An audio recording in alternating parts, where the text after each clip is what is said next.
Hello folks, this is Sully here with another commentary video for League of Legends, this one featuring Caitlyn.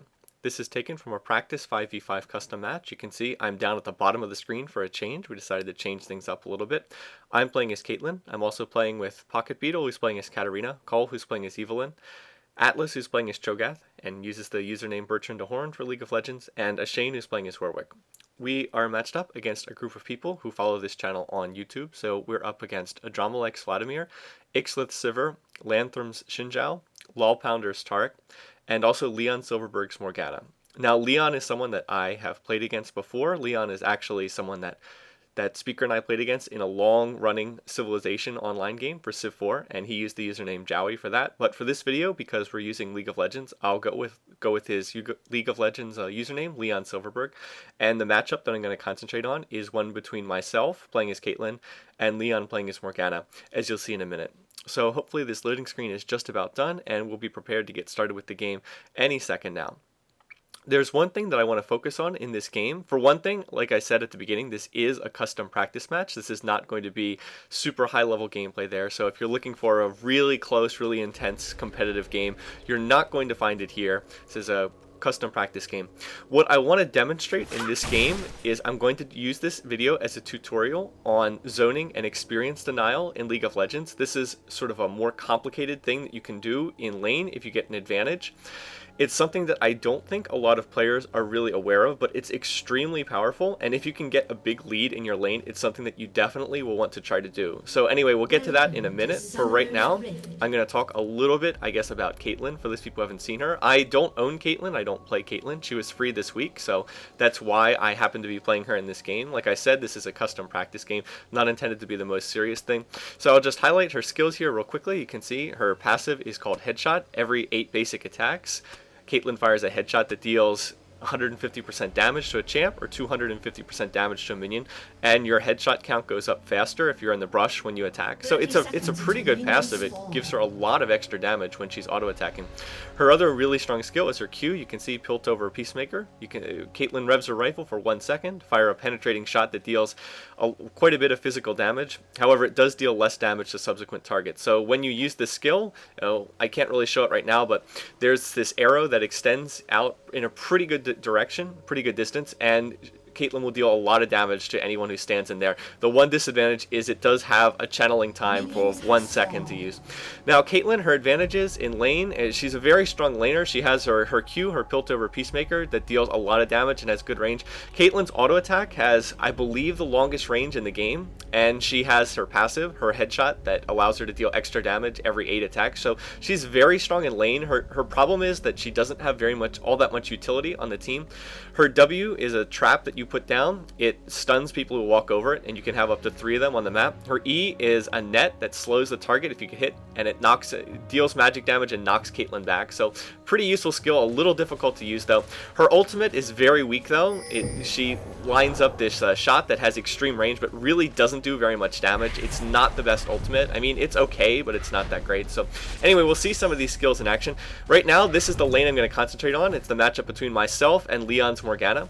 So you can see Cole is up here as well. Cole was checking the brush to make sure that there wasn't another champ up here on the part of the enemy team. And there's the Peacemaker, if you haven't seen it before. Caitlyn's Q fired it there. Cole was first going to check the brush to make sure that there was no one else up here, and indeed he sees that we're alone up here with Leon. So now Cole, who is roaming as Evelynn, we're going to go in for a level 1 gank here. So there it is. There's the stun from Evelynn, and now I'm going to auto attack. I'm going to miss my Q, going to miss my Peacemaker. Now because I have boots and Leon does not, I can just continue shooting away at him and not going to chase him into the tower. If I had hit on my Peacemaker earlier, if I had hit on my Q, I could have potentially flashed in and tried to get the kill, or could have used my Ghost potentially. However, I decided I wasn't going to use my summoners there, that it wasn't worthwhile to just try to dive after Leon to try to get the kill.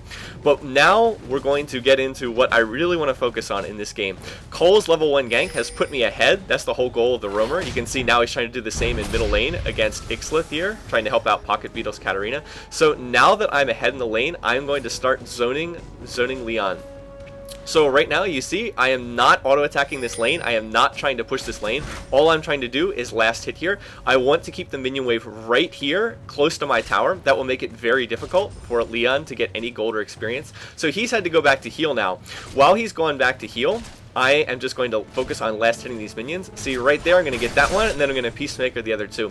Now, why did I start auto-attacking there? Well, because he had more minions than mine, his minion wave was going to push to my tower. I didn't want his minion wave to push the tower. I wanted to stay right here. So if I'm very careful about how I fire on the minion wave, then I can keep it right here most of the time. And so now Leon's back, but look at this. Now I'm level 3 and he's level 1, and I have a huge advantage in lane right now because I've got a full level advantage. So what am I going to do? I'm going to start zoning him back. Like, see right there? I forced him back away from the minion wave. He comes forward, he wants to get golden experience, so I'm going to start denying him that. I'm just going to go in on him and I'm going to force him back, continue forcing him away. I really should have used my Peacemaker there at some point. But so right there, like right here he comes out again. I'm going to continue backing him off. There we go. I'm going to hit on the Peacemaker there, and I'm going to flash to get in the last auto attack, and that's going to draw first blood for me. You can see Cole was coming up, but he was actually not needed there. So right there, I was able to score a kill, again, not because I am some amazing player with Caitlyn, but because I had a 2-level advantage, level 4 against level 2, huge advantage, big time edge in lane if you can get that. So because of that, I was very aggressive about going on Leon there, and now that he's gone, I'm going to continue farming up. Now here, I actually made a mistake. What I should have done was push this minion wave to tower. I should have been very aggressive about pushing this minion wave to tower, because if I could get all these minions up to his tower, then the tower would kill them all and take all that golden experience, and Leon would not be able to get it. So you can see right now, I do take them up to tower, but I'm too late. Leon is going to be back here. Like right now, you see he's back here, and so he is going to get experience for all these minions. If I had pushed a little bit more aggressively to tower, I could have had these minions at the tower before he got back to the lane, and then he would have been denied a lot of golden experience there. So that wasn't as well done as I could have. But needless to say, I'm still very far ahead in lane. You can see I did get the kill, but more importantly than the kill, I've got an experience edge. You can see I've got 2 levels up on Leon. I have 25 minion kills to his 9, so that's a big edge here. Alright, one other thing about the matchup here, if you look at what Leon bought on his trip back, he had almost no gold really to work with because he only had, I think, like 5 minion kills to that point in time, so he didn't have much gold to work with. So all he was able to buy was health potions and mana potions, so he doesn't really have any extra items. Now, meanwhile, I started with boots and extra health pots. Now I picked up 2 Doran's blades, and that is going to make me very strong in the lane in the short term. So once again, I'm going to go back to zoning here. You can see Leon hit one of my traps here, so here we go. I'm just going to go on him. I'm going to force him back here. My goal is not really to kill him here. I'm just trying to force him back, and look how much damage I did. Now, the minion wave is going to push up here, and as long as the minion wave is up in this area, I can just deny him from getting any gold or experience. I'm not going to auto-attack these minions. I'm going to just last hit and try to keep them as far pushed up as possible. I want to make it so Leon can't get any gold or experience whatsoever. If he tries to come forward, like if I see him over here, I'm just going to walk forward and zone him away from the minion line. So again, this is sort of a fine art to do. You can see right now, I don't want this to push the tower, but I'm very happy keeping it here. This is perfect here. Well, here I'm actually making a mistake. I really shouldn't be auto-attacking them because see how that allows the minion wave to push forward. I really would prefer to keep it back here if possible. Anyway, here again, Leon, you can see, has come forward. All I have to do is dodge his Dark Binding, and as long as I can dodge that Dark Binding, he's really pretty helpless. There we go. I'm just going to continue going on him, and let's see. Yep, don't even need to try to get the kill. All I need to do is back him out of experience and gold range. Now see, he's going to come forward once again. All I have to do is wait for that Dark Binding. If I can dodge that Dark Binding, then I should be pretty safe. And there it is. I'm going to dodge the Dark Binding, and now I'm going to trigger my ultimate, and that's going to kill Leon pretty easily. Now again, it's not because I'm doing anything like super awesome or I'm like just so good at Caitlyn. It's because he's been denied so hard. I have a 3-level advantage on him. That means every level gives you all sorts of extra stats in this game. You get extra armor, extra gold, extra health, extra mana, extra damage on most champs. So right now, the theory of this is right now, while Leon is off healing, while he is reviving, I have pushed this minion wave up to the tower. I'm going to get in some shots on it here, and there we go, going to hit the minions. And I'm going to try to get 2 full minion waves I'm going to get the tower to eat 2 full minion waves before he can come back. And that's all golden experience he's not going to get because he was away healing at base while that was happening. So once again, you can see the tower is continuing to eat all of my minions. Leon is still not back yet. Here he is, but he's only going to get experience for 2 minions here, and I actually managed to hit him with the net. And now watch what's going to happen with the minion wave. You can see my minions are coming here, his minions are coming here, and we're right back to the middle of the lane where I can immediately start zoning and denying again. So see how that works? If you can control the minion wave, you can really shut down your opponent. Now I'm just going to go straight into my deny again, like right there. He wants to come forward to get golden experience. I'm just going to immediately start attacking, and I'm going to not let him get any of that. So again, once you get this kind of lead in the lane, you don't want to keep auto-attacking and pushing the minion wave up the tower. I see people do this over and over again. You want to deny if at all possible. Like, see right now, like, he can't come out and fight me. I'm just too strong. So right there, I'm just going to go on Leon if he wants to try to come out, and he can't get any gold or experience, and there's nothing he can do. The only thing that he could do in this situation would be to have someone else come up. Like, he needs someone from another lane to come forward and start ganking me in lane. Like, he needs a jungler to come in, or he needs mid to come up and try to stop me. That's the only way he can get back into this, because he's just going to spiral further and further behind the longer this goes on. However, unfortunately, their jungler, who was a jungle Taric for some reason, their jungler disconnected, and he will not be coming back. So anyway, there's really not a lot that Leon can do here. He's really pretty helpless at this point in time. He needs someone to come out and help him, because otherwise he's not going to get back in. Anyway, now you can see my minions are going to slowly push the tower. That's just going to happen because I'm last hitting them. So they are going to slowly push forward. There I do a poor job, get hit by the Dark Binding. Anyway, his minion wave is going to slowly push forward. You can see right there I managed to hit on another Q at extreme range. But look at the score here in terms of the farming, 61 to 18. And right there, the tower started eating the minions, and look, we're right back here again, and I can start denying once again, start continuing to zone him back. Just make it so he can't get experience gold. Like right now, he wants to come forward, he wants to try to farm, but I'm just not going to let him farm. This is something that it's much easier to do top. It's much harder to zone in middle, just because in middle lane there's much less space to work with. You can see the space is more constrained. Top lane though, denial is very, very powerful in top lane. If you can get ahead in top lane, you have a ton of space to work with. If you can control the minion wave, then you can really deny the enemy. You can really deny your opponent a whole lot of golden experience. So like, I mean, Leon, there's just very little Leon can do here. Like I'm not letting him farm these minions. He can run forward and throw Morgana pool and just hope that it gets minion kills. Like, see right now there are slightly more minions on his side than on my side, so this wave is going to push. It's going to push back towards my tower. You can see, like right now, he has more minions than I do, so this lane's going to push back to tower. So that's my goal. Just keep the minion wave sort of out here as much as possible. And like, I'm auto attacking right now. I really shouldn't be. Like, this is a mistake on my part. This is something I saw after when I went back and watched this. I shouldn't be auto attacking. If I had just let the minion wave continue to push, it would have gone further and further away from Leon's tower. So that was a mistake on my part. Because now I've nuked this wave so much, notice that I have more minions than he has. I have slightly more. So what does that mean? That means the wave's going to push back towards his tower, which is not what I want. At the tower, Leon can actually farm. Out here, he can't farm at all. There's nothing he can do. I can just deny him if he tries to come out. I mean, look at the leveling advantage. Now I'm up to 10, and he's still level 5. I mean, it's just ridiculous. Because I've denied him so much golden experience. So anyway, that's the theory at work. Now again, I'm just going to go on him there. He missed his binding. I missed my Q, so poor play on my part there as well. But doesn't matter that much. I've just got this really huge edge here. So anyway, going to take some shots on the tower here. Going to continue going in. And I'm going to show my big mistake of the match, which happens right here in a second. I'll slow it down so you can see it. So anyway, continuing the last hit, there's really not a whole lot that Leon can do. He has hit 6, so he does have his ult. And he's just going to randomly walk up and ignite me here, which is a little bit silly. Anyway, we are winning the other lanes too.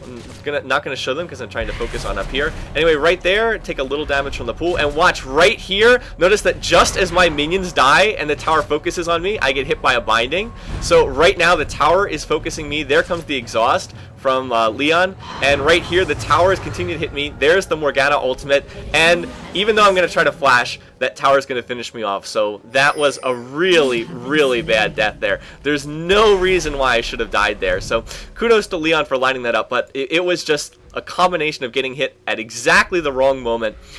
At the exact moment that the tower switched to go on me instead of the minions, that was right when I got hit by the binding. I mean, you can see the tower took 50% of my life, so I was really bummed out about that at the time. I just couldn't believe that I actually died there.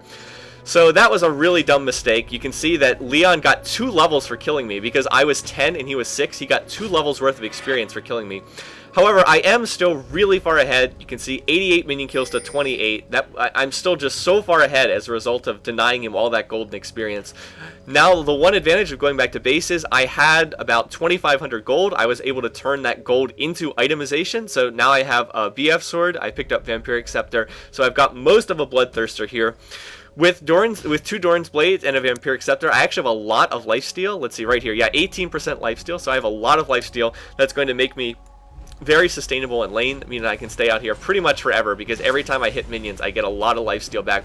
So anyway, once again, minion wave has pushed up here again. So once again, I'm going to go back to my denial and going to toss down some traps to try to protect myself. Right back here, minion wave is right where I want it. You can see it's pushing back towards my tower. If Leon comes forward, I can just start denying him again. He's not even here at the moment. I presume he went back to base to try to get extra gold, some extra gold, or maybe buy something or heal or whatever. But right here, this is right where I want the minion wave. I'm actually going to have to start nuking the minion wave a little bit because there's too many of his minions. It's going to start pushing the tower, and I would rather it not push to my tower because then my tower will start eating his minion wave. Anyway, you can see Leon has come back out. He does have a blasting one. It looks like he's going for Rod of Ages, would be my guess based off that build. But anyway, you can see, notice how even when I take damage from the creeps, as soon as I auto attack, I just lifesteal it right back again. So anyway, continuing to try to zone here. If Leon comes forward, I mean, he can't really beat me in a fight, but there he is. He's going to come forward. Actually is going to hit on the binding, so a little sloppy by me. He's just going to come forward and start fighting me, so I was like, okay, I mean, I'm happy to fight this. There we go. Going to get in, just going to get in a Peacemaker and auto attack, and I mean, I'm going to win that fight so easily. I'm just too far ahead. It's not a fight that Leon could really pick there. I mean, I have 101 minion kills to his 29. I'm 3 levels higher.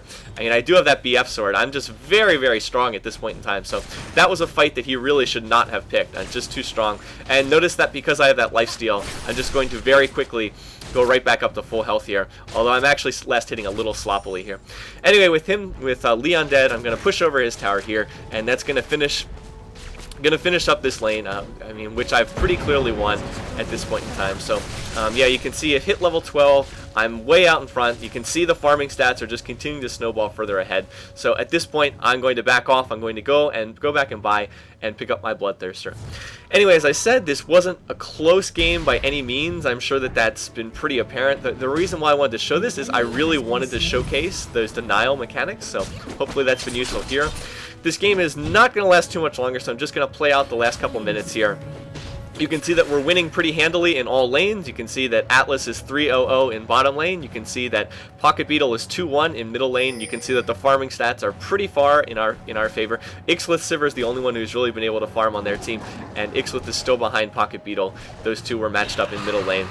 So anyway, I'm going to come down here now. You can see I picked up my Bloodthirster, so you can see Bloodthirster gives 60 attack damage, 15% lifesteal, and every minion that you kill gives you extra 1 attack damage and 0.25% lifesteal. So if you watch my attack damage here, notice how it's going to go up with every single minion that I kill. Anyway, Cole is going to come out and go for a stealth gank on Leon here again, so we're going to continue attacking. And right there, Leon is going to try to get away, but I'm going to use my ultimate. I'm going to use my ace in the hole, and that's going to finish him off. Ixlith was trying to fight here with me, but I mean, I'm just too strong. He can't beat me in a fight. Like right now, I'm just way too strong. Even though I only have the 1 level advantage, I mean, I just do way more damage than he does. He does 94 damage. I do 182. So I mean, I'm gonna win in a fight. I've just snowballed too far ahead. Anyway, the zoning part was what I wanted to show. At this point in time, I mean, this is sort of where the game just becomes fun. I mean, when you get this fed, it's just easy. I mean, the game becomes easy to play when you get this far ahead. All I have to do is focus on auto attacking, and I mean, the game will pretty much just take care of itself. Like I said, I don't really know how to play Caitlyn. I'm not a Caitlyn player. This is, I think, the second game I've ever played her against other people. But I mean, when you get this farmed, the game is just easy. So that's really what the whole game is about. I mean, if you can win your lane decisively, then the game is just really easy in the team fighting phase because you get so strong on terms of itemization that you can just beat whoever you're up against. So like right now, I'm just farming this middle lane with abandon. You can see I've thrown down my traps, so if anyone tries to come out of these side lanes, I probably should have put one here and here, just so that I'm protected from the side lanes, but we do have a ward over there, so we do have a lot of vision, and I'm just going to auto-attack this tower and take it down pretty easily, and just continuing to charge up that Bloodthirster. You can see I've already charged it up halfway. I've got 22 attack damage and 5.5% lifesteal, so already halfway there. Now we decide we're going to come, now that we've pushed over mid, we're going to go and steal their red. I would have gone for our red earlier, but someone on our team had it. It was down, so now just going to take their red. And notice how even though the lizard's attacking me, I'm just lifestealing enough so that it doesn't even do damage to me. So anyway, there we go. Going to pick up that lizard buff, and now we're going to go for a gank here in this bottom lane. Poor Lanthorn and Andromelech, they're pretty far behind. There's not a whole lot they can do. Lanthorn is not aware that we're going to come out here from behind, and yeah, he's just going to get taken down so easily. You can see Atlas is going to just consume him with Cho'Gath, feast on him, and that's going to be that in terms of that. That's going to be it for him. Andromelech coming out, but I mean, he can't defend this tower 1v4, so I'm just going to zone him back away from this tower a little bit. And we're going to take it down pretty easily and just continue pushing onto the next tower here. So there's another Peacemaker. You can see how much damage it does. Now that Bloodthirster is almost entirely charged up, and we're going to focus on this tower here. Again, if they come out to try to fight us, we're happy to engage. I'm just otherwise going to continue poking at this tower here. There's the Vlad ultimate, going to do some damage. Shane taking a lot of damage here. Is he going to go down? Looks like he is going to get finished off by that tower. We are going to take down Andromelech. Ixlith has popped his ultimate as Sivir, and there we go there. There's the Peacemaker. Going to continue attacking, and I'm going to use my ace in the hole. Going to finish him off there. So that was relatively easy as well. But they did manage to kill a Shane in that fight, so they did a pretty good job considering all that was against them here. Now we're just going to continue trying to finish off this tower. Atlas had taken a lot of damage. I decided we'd finish off the tower, then try to finish it off. Going to toss down a trap right there, so that's going to actually stun Lantham in place. Now he's going to exhaust me, but I mean, I'm just way too farmed at this point. There's nothing he can do, and I'm just going to finish that off. I mean, he couldn't win that fight. There's nothing he can do. So now I have a fully farmed Bloodthirster, and I mean, this game is obviously over, and you can see I've got it completely charged up, but we're about to hit 20 minutes, and we knew the other team would surrender, which was very fair because they were missing the Taric player, and I mean, they were really far behind. So in any case, that's going to be it for this match, and that's going to be all that you wrote for this one, guys. So game over at the 20-minute mark. Not a good game, so apologies to the other team for their player disconnecting. It really wasn't much of a fight. Okay, so you might be saying, well, why show that game? I mean, it obviously wasn't a close game. It wasn't a good game. Well, I debated about whether to put this up online or not, but I did want to showcase a little bit about the mechanics of zoning and experience denial. It's something that not too many people seem to be aware of. I don't know how many times I've seen someone in League of Legends be winning their lane, and then even though they're way ahead in lane, all they do is just auto-attack, nuke the creep wave with their skills. They push all the minions to tower, and then immediately, then they let the other person who's way behind just farm up the minions at tower, and then continue to get golden experience. You don't want to do that, guys. If you're that far ahead in lane, you want to try to zone the other person, because if you can shut down their farm, that is shut down how much gold they get, and if you can deny them experience, they're just going to be useless for the rest of the game, and there's nothing that they can do. In particular, if you have a 2v1 lane, you shouldn't be continuously attacking the creeps and pushing the wave up to the enemy's tower. If you have a 2v1 lane, one person should be last hitting the minions, and the other person should be zoning the other person in lane. Like, that's what you should do. One person farms, the other person zones. That's how you play a 2v1 lane if you have the 2v1 lane, and you can really shut down the other person in lane. Or if you have a 1v1 lane like this, a solo lane, and you just get really far ahead, you just start zoning the other person. Don't let them get any gold. Don't let them get any experience. There's no reason to allow that.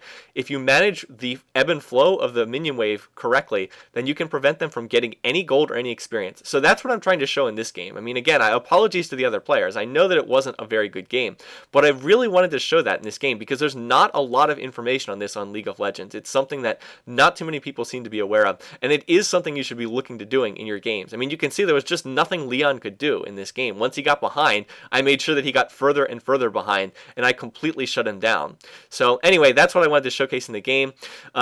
Just one note for you, Leon. If you're going to play in a solo lane, then you really shouldn't be taking Exhaust and Ignite. Exhaust and Ignite gives you no escapability whatsoever. It's not a good idea to play in top lane with no Ghost or no Flash. You really need at least one or the other, especially on a champion like Morgana. Orianna who has no escape skills. I mean, Morg has no Cassidon Blink, no Corki Valkyrie or anything like that. So anyway, again, apologies that the game wasn't close. Just wanted to showcase some of those zoning and denial mechanics. So hopefully this was useful for those of you.